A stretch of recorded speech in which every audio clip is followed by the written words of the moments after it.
Hey, we're back together again. Hooray, hooray. I just want Celena. Hi.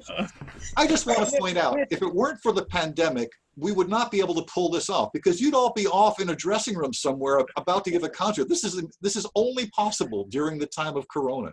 Yeah, but Rich, you have to understand, I'm sorry, but you're kind of the odd man out in this quartet. You're right. We have had some wonderful, wonderful times together with Carmina Burana, and that's why, you know, on my 30th anniversary season, Chris, Hugh, Celena, we had to come together again and be together again.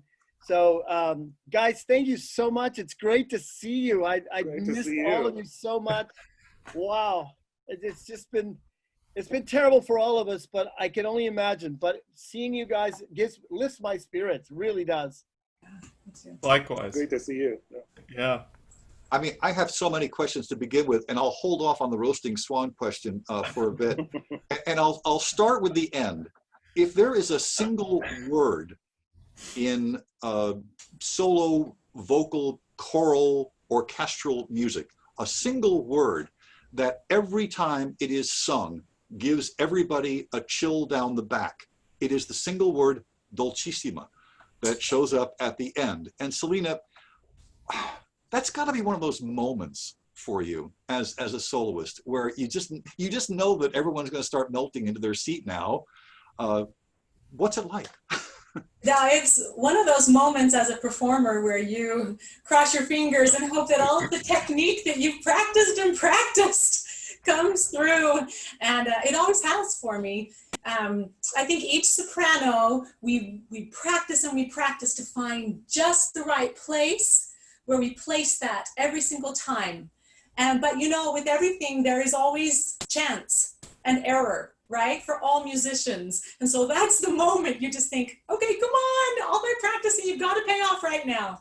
And it has. Well, it sure has. And I can always tell when you're feeling it because it lasts longer and longer and longer and longer, the better it feels. And you've never had to cut that D short. You've always had. What? Carl, you learn as a soprano that when it's a good high note, you hold it as long as you can. When it's not going so well, you just get off. I don't think that's just for sopranos. I think tenors and baritones have the same rule. It's a good policy. At least that's my experience in the opera world. Is like if it's a great note, it's going to last a long time tonight. So, and by the way, I assume, of course, that the listener knows what I'm talking about, but just in case you are not familiar totally with all of Carmina Burana, at the end, the one female soloist finally says, fine, I'll give up being a virgin, and sings this note that is absolutely stratospheric, and it comes out of nowhere, and everything goes silent for a moment, and then it all ends. And it's just one of those absolutely monumental moments from choral music. Rich, I actually thought you were going to say "ego sum habis" was the note that gave you that in this drunken state. That's always one that rattles my chest bones when I knew. Yeah, I mean, speaking of which, Hugh, you are you're sort of the narrator in many ways for the entire piece. You walk us through the court of love and all the rest. Is it a tiring role for the baritone? No, I mean, if you're healthy, it shouldn't be. I mean, I've done this piece many times now, and I love it. And as soon as I started doing it, I really felt like it was a good fit. And yeah, if you're feeling, you know, and maybe by the end of the weekend, if you do like Thursday, Friday, Saturday, and then a Sunday matinee, you're going to feel like a bit tired, but you should never feel tired here, hopefully. But yeah, I've always felt that it's sort of, walking through stages of life for my character and things. I don't know, I've never really figured out what order it is in, if there's like a flashback, because, you know, he has these moments of being idealistic, and then he's angry with the world, and then he's in love again. And so I don't know if there's an order to it, but yeah, it certainly has always felt like vignettes from my character's life. Well, the one thing for you, the one thing for you is that you have got to have such a wide variety of vocal techniques, because you're way low, and then you're in the falsetto, and then you've got to act this character in the second part of In the Tavern, and then all of a sudden you've got to be loving, and it's emotionally you've got to have a wide variety. I mean, Well, I've nothing always against this- loved that. I've always loved that variety because yeah, you get to use essentially like your whole voice. I mean, it's 2 octaves, the role, and yeah, you get all these different feelings and ideas, and I've always loved that great variety in this part. And Chris, you're sort of like the relief pitcher who comes in the bottom of the 9th with the bases loaded, and you've got like 4 minutes of just absolutely every pitch counts, and then you've got to soar up to the high notes as well. That's I got to be Mariano Rivera right there, you know. I'm thinking more you're the King George in Hamilton. So, I mean, really, that must be a terrifying 5 minutes of music. I've heard this thing done live in concert where it has not gone well for the Swan. I mean, it has not gone well. So talk about, you know, without a net. I mean, it's really a very difficult part, is it not? Well, it's interesting. When I first did it, I had some success early, and with it, and people always ask me, you know, how did you learn how to do that? And I always jokingly tell them I didn't take it to my teacher. So never mind. But and that's a joke. But but I think that it's confidence, and I think that when you do it and you have success with it, and you're willing to just let it go and be what it is, and I think it's kind of like Hugh too. What he was saying is that if it fits for you, then it just fits for you, and you know, if it fits, then do it. Wear that wear that swan outfit, I guess. I mean. And that has actually, as I have gotten older, I never thought that I would be singing this, you know, for 20 years, and it's actually become easier at this point. Because I think you figure things out in different performance situations. So when, you know, let's say you're a bit under the weather and you figure out how to do it, you figure some shortcuts out, you figure out how to make this work, and you just figure it out. And but yeah, it's a confidence thing. You just, you know, you have to have that confidence. So but one of the things I love about yours, Chris, you don't cheat. Some tenors cheat. You don't cheat. You're at full voice the whole time. None of that sort of mixture, none of that falsetto. You're going for it, dude. And that's what I love about this. And whenever I engage a tenor with this, I tell every artistic administrator, got to do it full voice, cannot be a mixture, cannot be going into some head voice, because that just softens the whole thing, you know, with the way you do it. And by the way, all 3 of you have such beautiful stage motions when you sing various roles. I mean, especially you, Chris, with this particular aria, and Hugh with all of your gyrations, and when you're the drunken you know, monk, or all of these, it's really wonderful. And Celena, you have the epitome of pureness when you sing this. It's you guys are the perfect trio of singers for my taste when it comes to Carmina Burana, and that's why it's so love being with you guys. Oh, thank you so much. I should point out, by the way, again, for someone who may not know intimately all of Carmina Burana, our 3 soloists have 3 very different roles. I mean, the baritone, Hugh, is there for pretty much the entire thing, and he's getting drunk in a bar, and he tries to seduce someone, and he just basically is the philosopher throughout.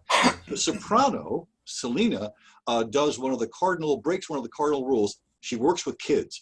She sings with a children's chorus as well as the full chorus, and is there as well throughout. And she portrays basically chaste and eventually not as chaste love.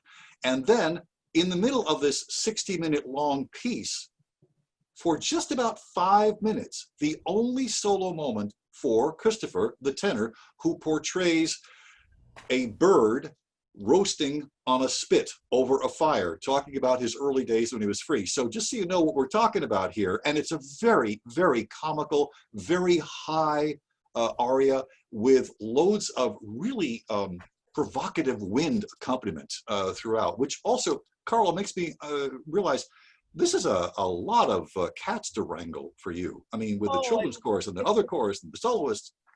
It's just fun. It's just fun. And Celena, someone wrote in the chat, what's your most favorite moment? And not to take away any of what Carl Orff has given all of our players and soloists, but Intrutina is just, that's the moment that I wait for. Celena, and you do that so beautifully. It's just standing next to you when you sing that, it's a very special. How does that feel when you're singing it, or what? How do you approach that any differently than you might an aria or any art song? What I love about singing Carmina Burana is that the soprano really sings 3 different voice types. So in the first little bit, she represents a very young girl, and so it needs to be sung lighter. And then she is a little bit older and a little bit more mature for Stetit Puella. And then for the Intrutina, she is maturing. And so it's fun because in Intrutina, I get to use a more, a richer part of my voice than in the previous 2 pieces where I use a younger, lighter voice.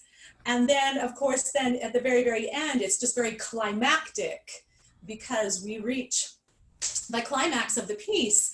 And so what is my favorite part to sing?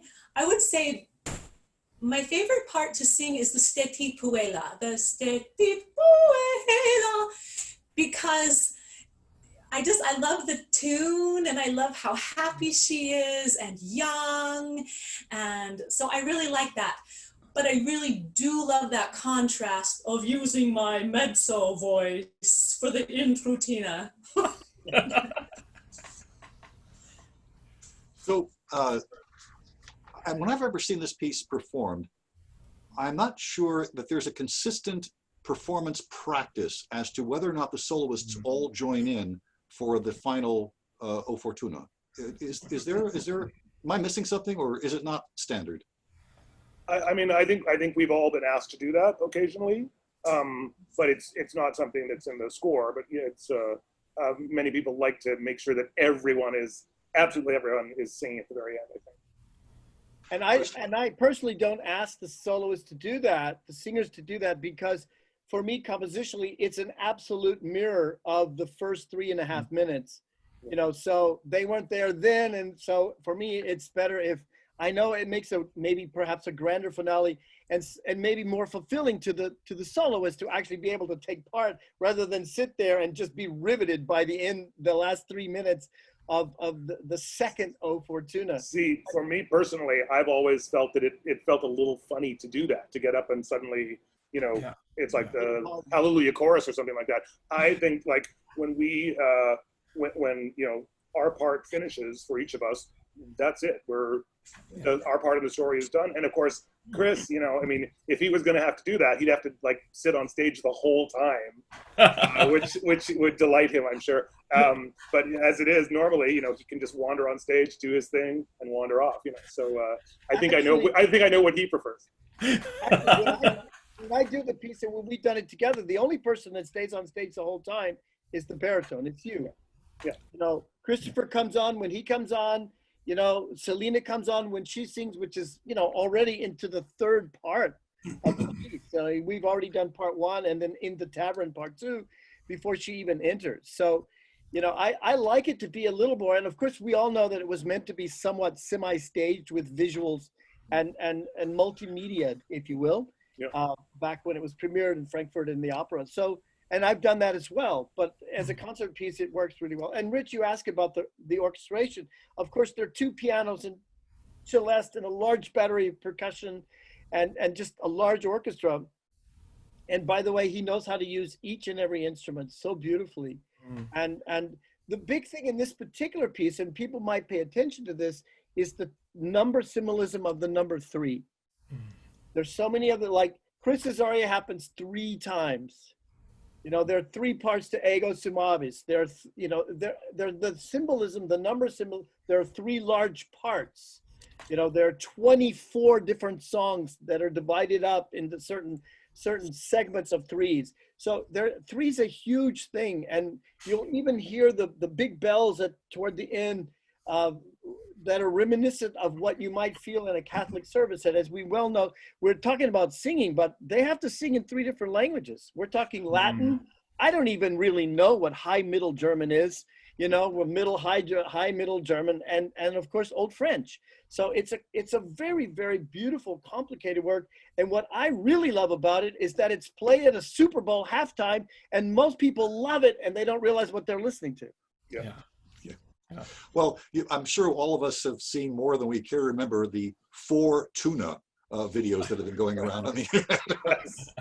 So, and one of the questions that's come in, and I think this is actually should be addressed to our 3 soloists, and that is, how has the Pacific Symphony's performances of something like Carmina Burana been different for you than when you've done it elsewhere? I mean, obviously this is not one of the orchestras that asks you to stand up and sing O Fortuna at the end, but how was it different doing it with Carl with the Pacific Symphony? Anybody want to tackle that one?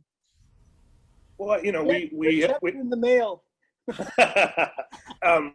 We all have such a great time together, you know, doing this piece. And before last fall, the last time we all did it together was in Costa Rica, and we had a ball. And I don't know, I think the warm environment at the symphony and the you know, stellar chorus. I mean, it's a very, very special place to do, you know, to do this piece. Do you have thoughts?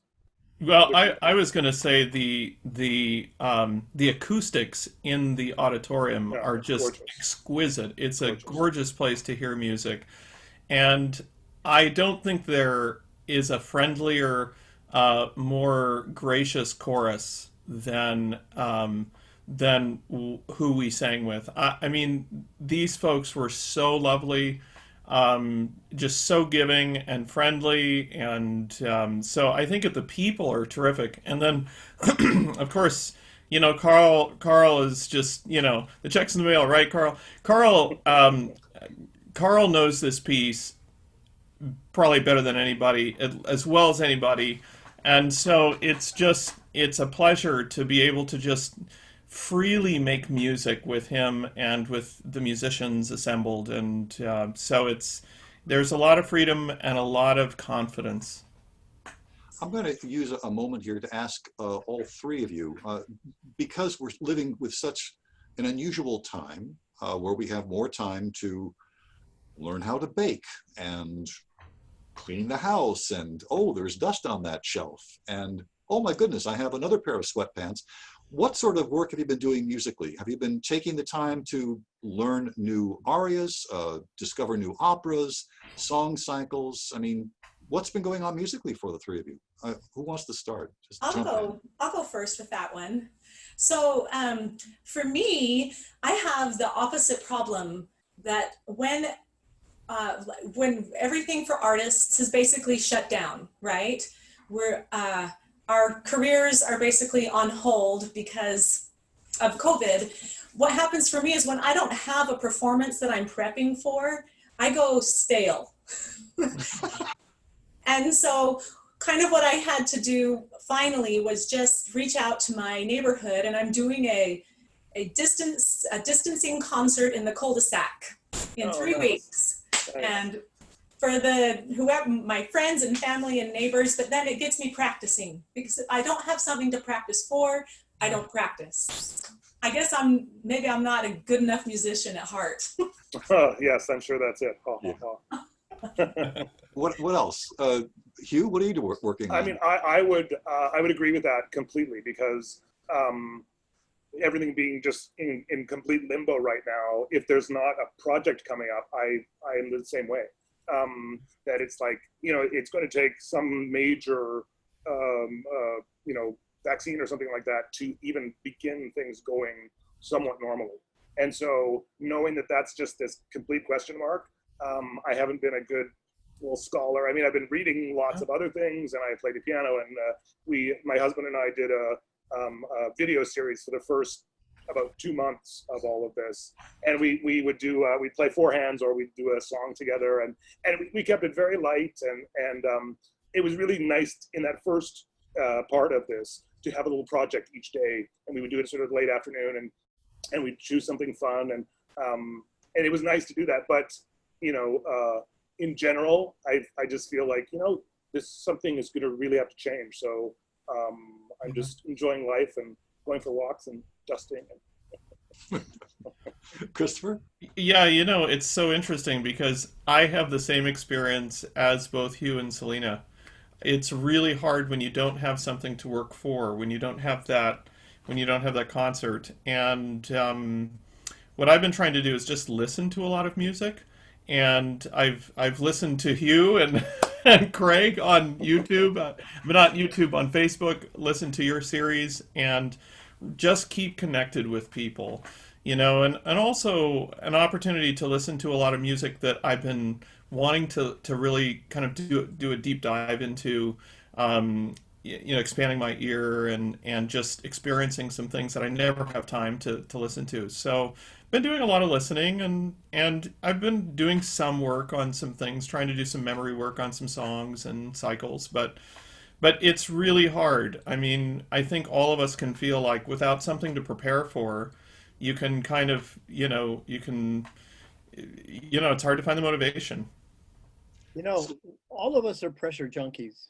Yeah. There's no question about it. We're the kind of energy and commitment and sort of absolute focus that it takes to do what these singers do so beautifully, or what a conductor or player does, that can't just be done in a vacuum. There has to be something a goal that you're aiming at. And most of the time it's at a latter moment. It's not 5 months before or this, that, and the other. But I have a question. Could it actually be fairly positive for a voice to rest for a while, just to kind of give it a break, or because I'm worried that I'm forgetting how to conduct. I haven't. I'm hoping it's like bicycling and horseback riding and swimming. But is it actually good to give your whole vocal equipment a little bit of a break? Yeah, well, there's certainly nothing wrong with it, and it just means that once you start getting back into it, it's going to be a little chugga, kind of slow, because you have to get those muscle groups all activated again, and so I know that when I do start singing for fun at some point, it'll be a little bit slow at the start. So, Celena, I have to say, by the way, that I too have been sort of wondering, what do I do musically during this period? So I'm just a radio announcer. I don't have any real talent. So I go out on my porch with my 6-string guitar, and I've been trying to do Lennon McCartney for the neighbors. I've done that a few times. So, but what I'll work on, I promise, I'll try to work out the Vier letzte Lieder by Richard Strauss for solo guitar, and we can get together and maybe do those. That's how they were originally arranged, I believe. Yeah. I'm positive. That's what Strauss wanted. Yeah. Porch guitar. Yeah, absolutely.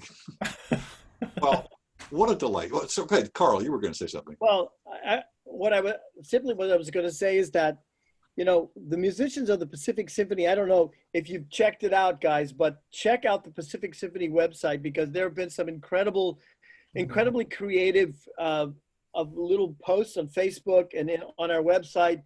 Solos, ensembles, of course, distance, front yard concerts, especially, and they're really, really clever. Barry Perkins, our principal trumpet, bass players, flute players, clarinet players. I mean, all of our musicians, we have really, really, they have done such incredibly creative things, and it keeps us in touch with our public and with our audience and the Pacific Symphony family. And Chris and Hugh, to your points about the beautiful nature of the Pacific Chorale, that you experienced, and Celena, I know you feel the same way. I mean, this is a piece that, well, everything that we do together is such joy. It's such a great chorus, and that's why at the opening of my 30th anniversary season, they just had to be by me and with me, because it's so many of the most important pivotal moments, whether it was Carnegie Hall or mini recordings or commissioning projects, the Pacific Symphony and the Pacific Chorale have really been together in these projects. So it's a piece that we love doing together. That makes it all the more fun. And by the way, you can learn more about Christopher and Celena and Hugh by visiting pacificsymphony.org and taking a look at the program notes, which are there for you once again to download, so you can learn more about what they've been doing and what they've done in the past. And again, at 7 o'clock, starting in just 15 minutes, it will be the broadcast from September, the opening concert of the 2019-2020 season. Our 3 soloists here in Carmina Burana on part 2, part 1, all Beethoven with the Egmont Overture and the choral fantasy. And this is the first time we've done this. We'll do 6 more over the next Sunday night, starting at 6 o'clock. And for the first time out of the gate, and none of us quite knew what we were doing, sort of building an airplane as it was taking off the runway, I think it seemed to go very well. I think we lucked out in having these guests, Carl. So listen, they're great friends. I love all of you. I love making music with you. Sorry Mahler 8 didn't happen. You know, sorry Celena. But you guys be well. It's just great seeing your smiling faces, and seeing you reminds me of the absolute riveting energy we shared on stage. The times we've done Carmina together, and listening to it on the radio is going to really rekindle all those beautiful memories. Rich? I'm going to put in the last word here, in that I am jealous of all 4 of you, because someday, I don't know exactly when, but can you imagine the feelings going through all of you when you once again get to stand in front of an audience of several thousand? Cannot wait. Cannot wait. Can't wait. Yeah. I envy you that feeling sometime in the future to come. So thank you once again.